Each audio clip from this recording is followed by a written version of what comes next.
Dito sa harapan natin ng Repsol, yung Mount Samat, mapapansin nyo. Ayun,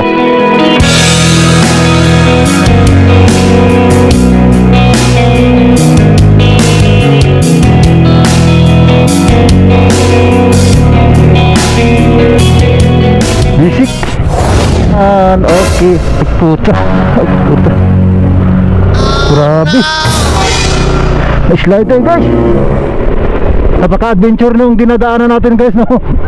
Grabe. Woo!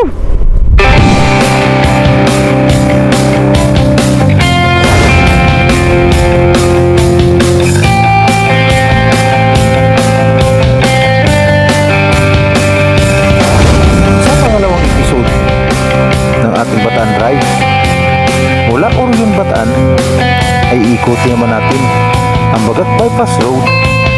So hindi pala biro yung daanan dito. Bago ka makarating doon sa tinatawag ng Little Batanes. At madadaan natin ang tinatawag nilang The Little Batanes ng Bagat Bataan. At alamin din natin kung gaano nga ba ganda ang mga kasadahan sa lugar na ito, hanggang sa marating natin ang dulo ng Bagat Bypass Road. Sulo-sulo namin yung kalsada.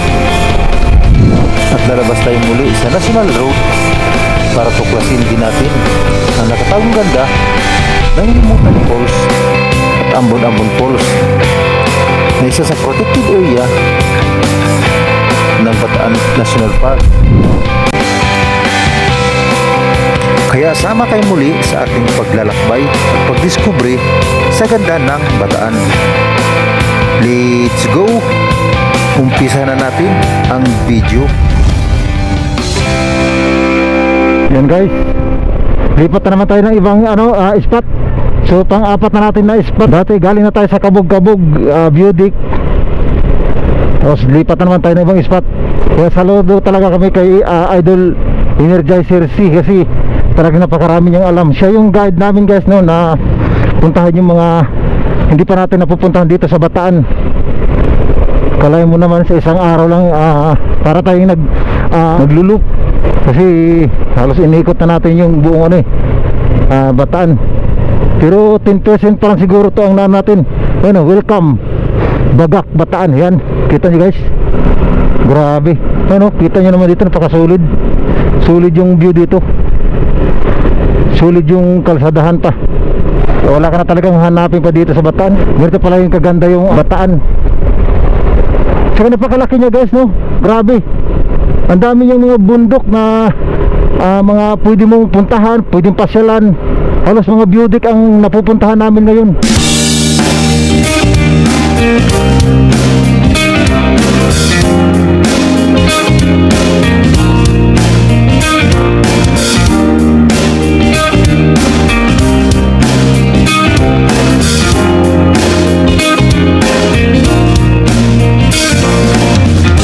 Tingnan, pinaka namimiss ko sa magra-ride sa mga ganito ba, na maraming pupuntahan.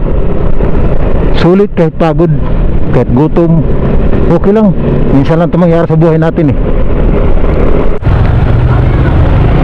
Bagak Wines campsite guys, oh. So check natin doon sa loob.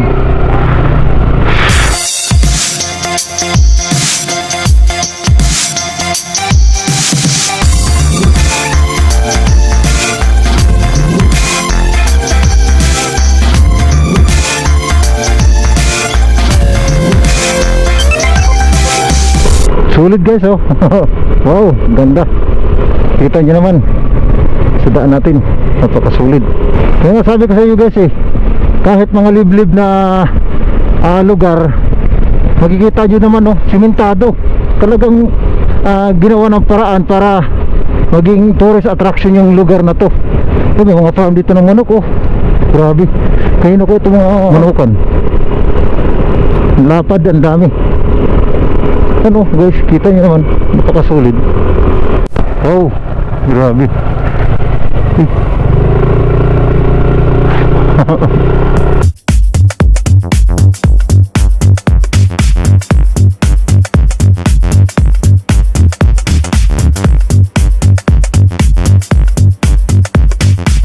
Ito, Shentown Forest View Deck.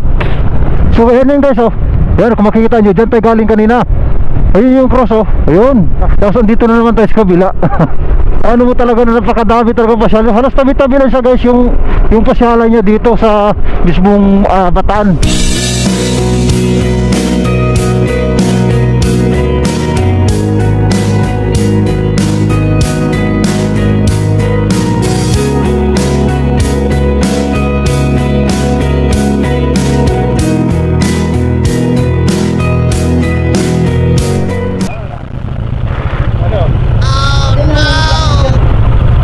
Andyan ba dyan sa taas, sir?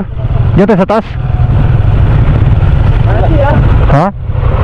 Kaya, Francie, oh. Mababaw na naman, eh, oh. Wala na. Tapos na. Gandahan lang, oh, no? Lusot pa sila, eh. Kaya yan. Kaya. Oh, di ba? Huwag na masyadong hirap-hirap. Dahan-dahan lang. Oo. Ayan guys. Ayan na.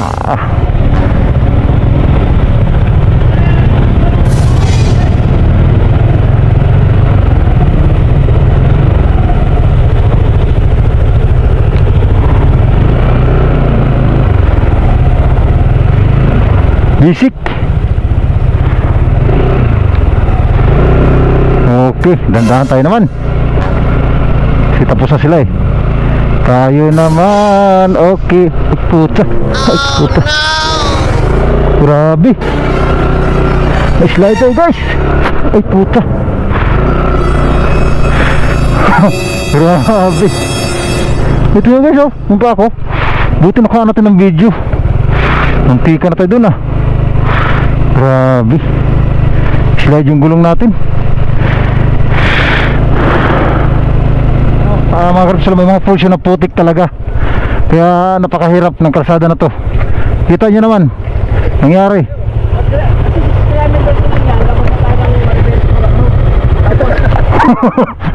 Isla doon. Munti ka natin 2 pieces. Adventure talaga.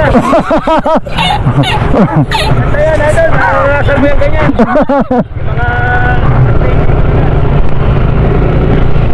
Ito yung idol oh. Ito yung disadvantage ng Kasi mag-adventure tayo. Kung kasama si Lin, lalo na. Oo, adventure talaga. Ito yung disadvantage ng gulong natin mga karapsol no? Kasi yung gulong natin is pang ano lang, pang asfalto ba, pang simento. So dito sa area na to is may mga portion kasi na napaka maputik. May mga portion naman na ganito, kagaya nito, malinis. Napaka-adventure nung dinadaanan natin guys no. Grabe. Woo! Sulit. Mas mahirap to dun sa mga dinaanan namin kanina. Saka kita nyo naman wala pang masilungan, wala pang mga bahay. May mga bahay nga, sira naman. Paano lang kung abutan tayo ng ulan, diba? Di rin ha. Grabe. Ayun, papahingin nga kasama namin.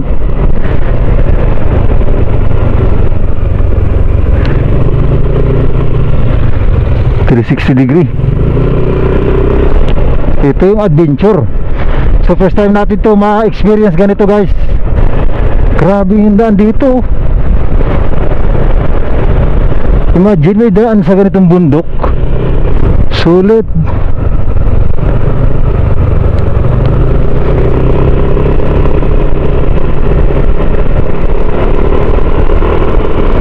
Sulo-sulo namin yung kalsada. So yan mga karapsol, time check natin 11:28. So itong way na to na pinupunta natin mga karapsol is bagak pa rin to no. So hindi pala biro yung daanan dito. Bago ka makarating dun sa tinatawag ng Little Batanes. Ganito napakaputik tapos madulas pa. Kaya doon kanina grabing putik na natin. Muntika na tayong gumulong.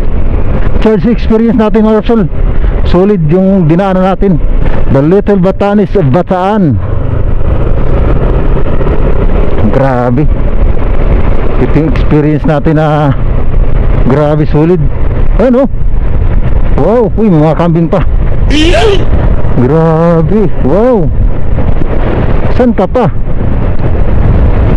Saan ka pang ganyan mag-resol?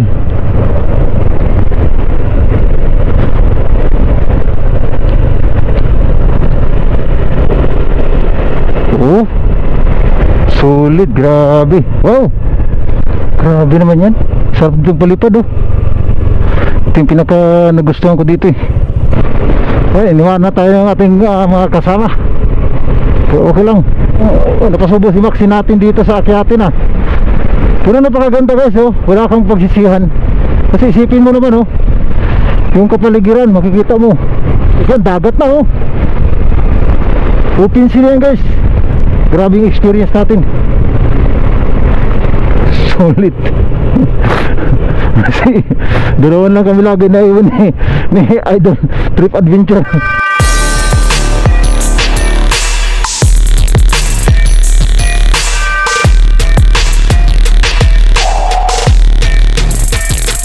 Malalaman natin yung pagbaba natin ito, kung anong lungsod ng baba nito.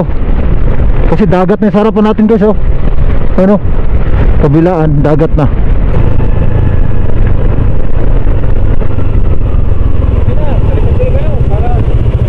Sayang yung ano, ganda ng view. Yung ano, dun sana ako kanina. Oo diretso sila, ayun na lang minto eh. Grabe, kalubog-lubong yung putik. Yung paa. Ito nga idol, ibig sabihin adventure ka na. Unexpected.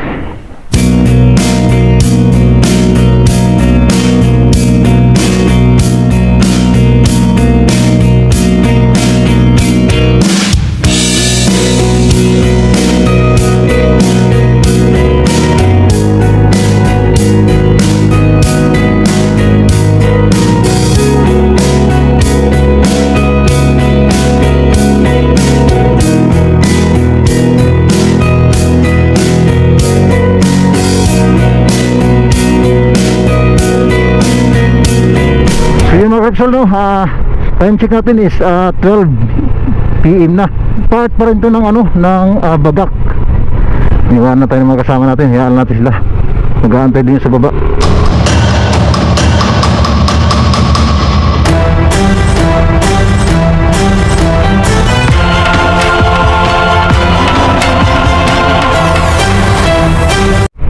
Ayun, may highway na sa labas oh. Pero part pa rin to ng Bagak, Bataan. So yan. So kaya yun na sila. Papahinga na.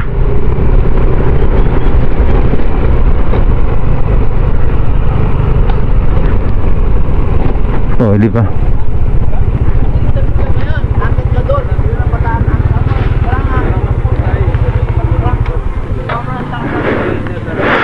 A few minutes later. So yun guys, galing sa bypass Bagak tayo no. So ito papuntang Maribilis, Bataan tong way na to. So ito naman papuntang Bagak. So umikot lang kami. Tinapasan namin yung bypass road ng Bagak. Nakita nyo kanina yung dinaan natin yan yun. So ito papanik na kami, pabalik na kami guys no. So nagbagak loop kami. So ulit yung bypass road ng Bagak. Grabe. Yung akalain na na-experience ko ng ganun. First time natin ma-experience ng ganun kalupit na mga kalsadahan guys no. Nakaka-amaze yung kalsadahan na yun dahil nga sa napakaganda.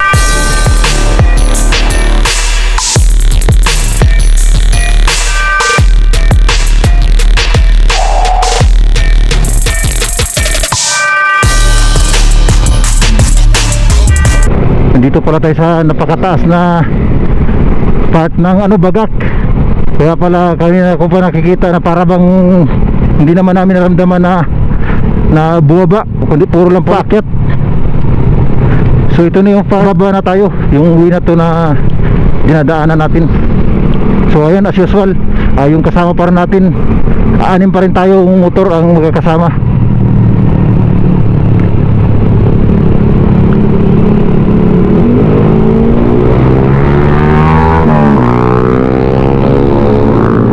Lupit yan mga sniper.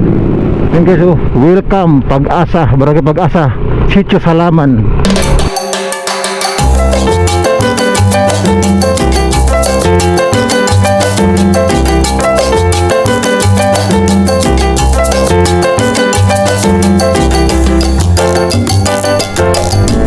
Ano, napakasarap. Wow, napakasarap talaga dito.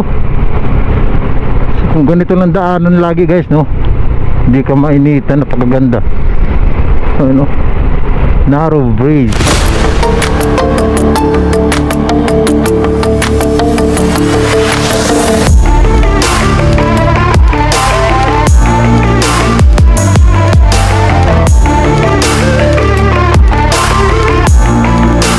Ayan mga Krabsol. So time check natin 1:28. Ibang spot na naman itong pupuntahan namin. Hindi ko sure kung saan to. So doon tayo sa grupo kung may magandang ano to, may magandang patutunguhan to. Ganda rin mga bahay dito. Ang lalaki din mga bahay dito. Probinsya talaga mga Krabsol eh. Kakalawak ng mga ano dito, lupa ng mga bahay. Papanik na tayo. Ala. Napakasya atin, grabe. Sa ilalim ng kakahoy mga kapsal, grabe. Napaka-nature. Sobra. Kalaing yan, ganito sa loob ng gubat. Imagine, di mo kalain na mayroon ditong ano, ganitong kalsada pa sa ano, gitna ng gubat. A few minutes.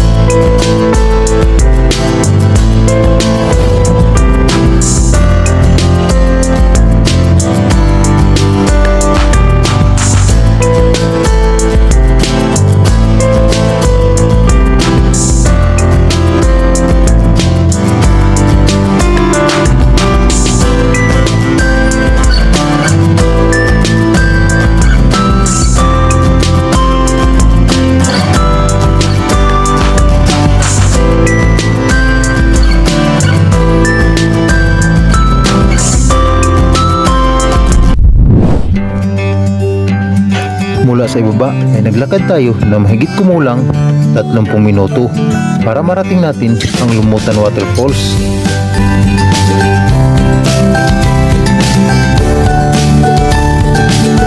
Ang Lumutan Waterfalls ay sakop ng bayan ng Bagakbataan. Ang Lumutan Waterfalls ay isang natatagong yaman na 30 minuto mula Ambon-Ambon Waterfalls. Alam niyo ba, kaya mababa ang temperatura sa lugar na ito ay dahil sa makapal na kagubatan na nakapaligid dito.